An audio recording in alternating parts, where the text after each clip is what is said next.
Hey, Cash. Oh.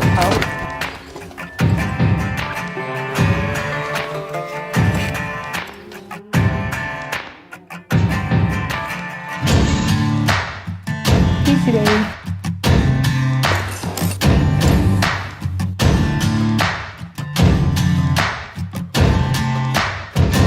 I was into horses since I was a little kid in New Jersey. I used to go down to the stables to clean stalls just to be around the horses.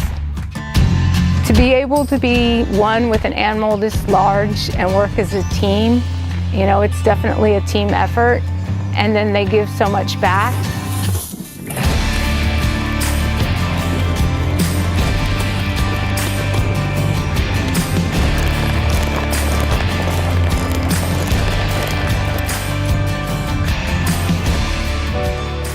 It hurts. It hurts. It takes, when you have your passion and you're so involved in everything you've done, the place where you live, your work, and everything evolves around owning and riding the horses, and that's taking it away. You can't get off, you can't get on, you can't ride, you can't even just walk on the horse.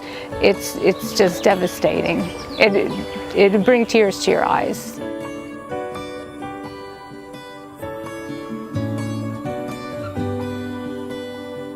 Going down the hills, I would have to ride like this to keep the pressure off my hips. And if the horse stepped in a gopher hole or stumbled or misstepped, the jarring would hurt and bring tears to my eyes. You could see even cringing on her face and balance, and she would be offset when she would ride, just trying to put weight on the other hip, so that because she knew that she was going to be in pain if she stepped that way or sat harder that way.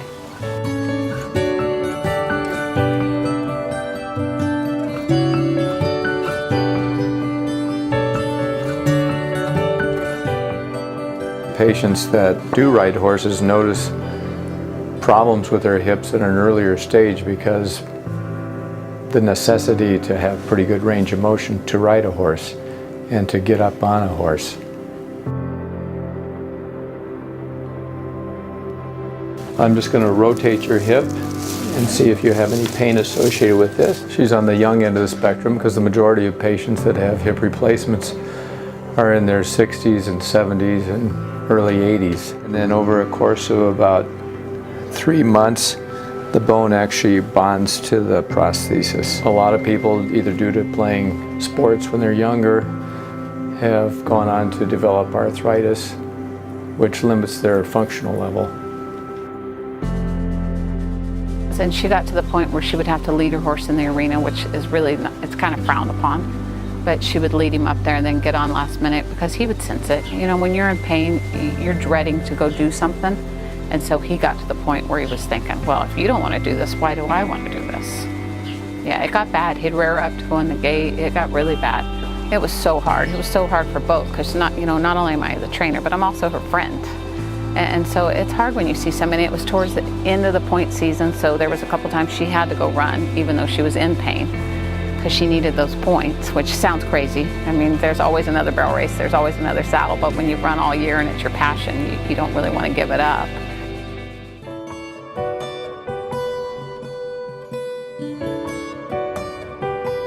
I kept asking Dr. Knudsen how soon could I ride, and I honestly I thought that I wouldn't be able to get back on a horse for about 4 months.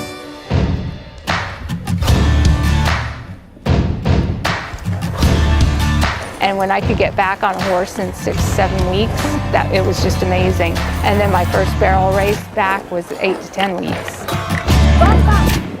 I can't believe how fast she recovered. You know, I'm thinking this is going to be 6 months, years, you know, but it was crazy. She went out there and when she started running and riding again, and you could see her passion was back and she wasn't hurting, and the joy. Where would I be? Barely able to walk and not enjoying life, but I wouldn't be able to ride. It would just, and painful. I'd probably be extremely crippled.